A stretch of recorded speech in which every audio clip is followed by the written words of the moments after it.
अस्सलाम वालेकुम dear students. आज की क्लास में हम मीर की मीर की एक गज़ल का मुताला करेंगे। इससे पहले कि हमने उर्दू की एक दो नज़में पढ़ी हैं, लेकिन आज मैं मुनासिब समझ रहा हूँ कि आज हम उर्दू गज़लों की तरफ रुख करेंगे। वहाँ की कोई खूबसूरत गज़ल पढ़ेंगे। जैसा कि मैंने बताया, आपके सिलेबस में मीर की दो गज़लें हैं और उन्हीं दो गज़लों में हम उनकी पहली गज़ल पढ़ेंगे। लेकिन इससे पहले कि हम उर्दू गज़ल पे बात करेंगे, मीर की शायराना अज़मत के हवाले से भी कुछ बताना मैं ज़रूरी समझ रहा हूँ, ताकि आपको उनकी शायरी समझने में आसानी हो जाए। मीर की मीर एक खूबसूरत शायर गुज़रे हैं। उनको सरताज शोराई उर्दू भी कहा गया है। उनको खुदाई सुखन के लक़ब से भी नवाजा जा चुका है। उनकी शायरी में जो गम है, कसक है, दर्द है, यास है, महरूमी है, उस बिना पे उनको कुनूतियत का इमाम भी कहा गया है। मीर की शायराना अज़मत का एतराफ़ उर्दू के कई एक शोरा ने किया है। उर्दू ज़बान के सबसे बड़े शायर मिर्ज़ा असदुल्ला खान गालिब ने भी उनकी शायराना अज़मत का एतराफ़ करते हुए लिखा है, रेख्ता के तुम ही उस्ताद नहीं हो गालिब, रेख्ता के तुम ही उस्ताद नहीं हो गालिब, कहते हैं अगले ज़माने में कोई मीर भी था। या ज़ोक शेख मोहम्मद इब्राहिम ज़ोक ने भी उनकी अज़मत का एतराफ़ करते हुए फरमाया है, न हुआ पर न हुआ मीर का अंदाज नसीब, न हुआ पर न हुआ मीर का अंदाज नसीब, ज़ोक यारों ने बहुत ज़ोर गज़ल में मारा। इसी तरह असर लखनवी भी उनकी शायरी के बारे में यूं गोया है, मैं मीर का दम भरता हूँ असर, मैं उसके कलाम का रखता हूँ, मैं मीर का दम भरता हूँ असर, मैं उसके कलाम का रखता हूँ। हाँ शेर तो तुम कह लेते हो, वो भूल बनाना मुश्किल है। मैं मीर का दम भरता हूँ असर, मैं उसके कलाम का रखता हूँ। हाँ शेर तो तुम कह लेते हो, वो भूल बनाना मुश्किल है। यानी वो बोल जो मीर की मीर बनाते थे, वो बोल हमसे नहीं हो सकते। मुझे याद है, मैं जब तालिब इल्मी के ज़माने में कश्मीर यूनिवर्सिटी में पढ़ रहा था, वहाँ हमारे एक रफ़ीक और शफीक उस्ताद हुआ करते थे, जिनका नाम था मजीद मज़मर, प्रोफेसर मजीद मज़मर। वो अब इस दुनिया में नहीं हैं, अल्लाह उन्हें करवट करवट जन्नत नसीब करें। हद से ज़्यादा टैलेंटेड, हद से ज़्यादा ज़हीन और फर उर्दू बोलने वाले असातिज़ा में वो एक थे। एक दिन उन्होंने मेरी नोटबुक पे मीर की शायराना अज़मत का एतराफ़ करते हुए इस तरह लिखा था, मीर के यहाँ तजुर्बात की एक दुनिया आबाद है, मीर के यहाँ तजुर्बात की एक दुनिया आबाद है, क़ल्बी वारदात से लेकर खारजी मुशाहिदात तक, क़ल्बी वारदात से लेकर खारजी मुशाहिदात तक और मुसरत से लेकर बशीरत तक एक रंगारंग सिलसिला है। मीर के यहाँ तजुर्बात की एक दुनिया आबाद है, क़ल्बी वारदात से लेकर खारजी मुशाहिदात तक, मुसरत से लेकर बशीरत तक एक रंगारंग सिलसिला है। बुनियादी मौजू जो है वो इश्क का है, बुनियादी मौजू इश्क का है, लेकिन ये ज़िंदगी के बुनियादी अनासिर से जुड़कर खारिज और बातिन दोनों के लिए एक अहम सरचश्मा बन जाता है। वाह, कितना बढ़िया ख्याल था सर का मीर के बारे में। मीर को गमे इश्क और गमे रोज़गार का शायर भी कहा जाता है, गमे इश्क اور गमे रोजगार का शायर भी मीर की मीर को कहा जाता है। अंदाजी बयान सीधा, आम फाम अल्फाज और उन अल्फाज के पीछे माने की एक दुनिया आबाद है। और जो मीर है उनका अंदाजी बयान जो था वो सीधा साधा था, अल्फाज आम फाम थे और इन अल्फाज के पीछे माने की एक दुनिया आबाद होती है।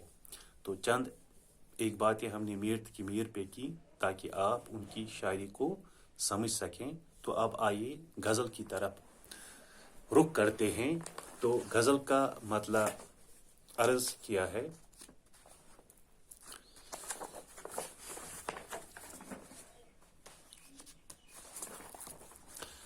जिस सर को गुरूर आज है या ताजवरी का, जिस सर को गुरूर आज है या ताजवरी का, कल इस पे यही शोर है फिर नवागिरी का।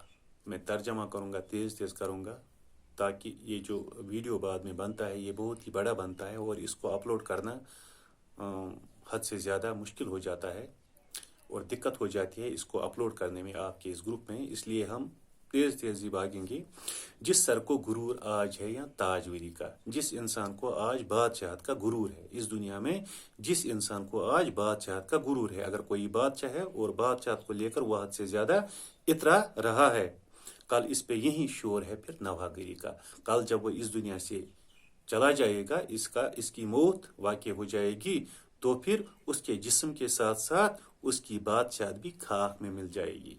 यानी जब वो इंतकाल करेगा तो उसके इंतकाल के साथ साथ भी उसकी बादशाहत का भी खात्मा हो जाएगा। आपाक की मंजिल से गया कौन सलामत, असबाब लुटा रहा मैं या हर सफरी का।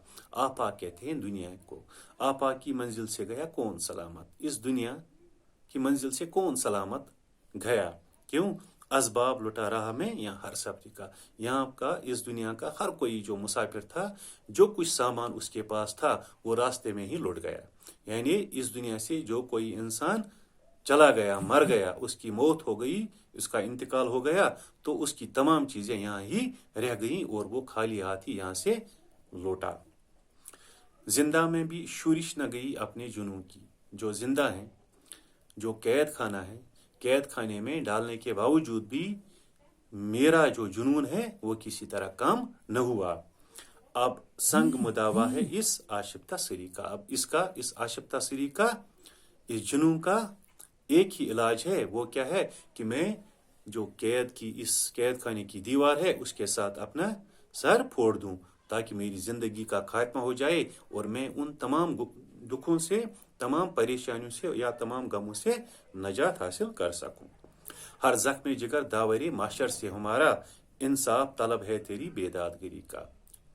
शायर फरमा रहे हैं जितने भी जख्म मैंने इस दुनिया में खाए हैं और उन जख्मों का मुदावा यहाँ नहीं हो सका, अब मरने के बाद मैं अल्लाह ताला की बारगाह में खड़ा हो जाऊंगा और अल्लाह ताला से दरख्वास्त करूंगा, गुजारिश करूंगा कि मुझे दुनिया में बहुत सारे जख्म दिए गए हैं, मेरे साथ बहुत सारा जुल्म हुआ है, मैं इंसाफ चाहता हूं और वहां मुझे उम्मीद है कि मुझे हद से ज्यादा इंसाफ वहां पे मिल जाए। अपनी तो जहां आंख लड़ी फिर वही देखो।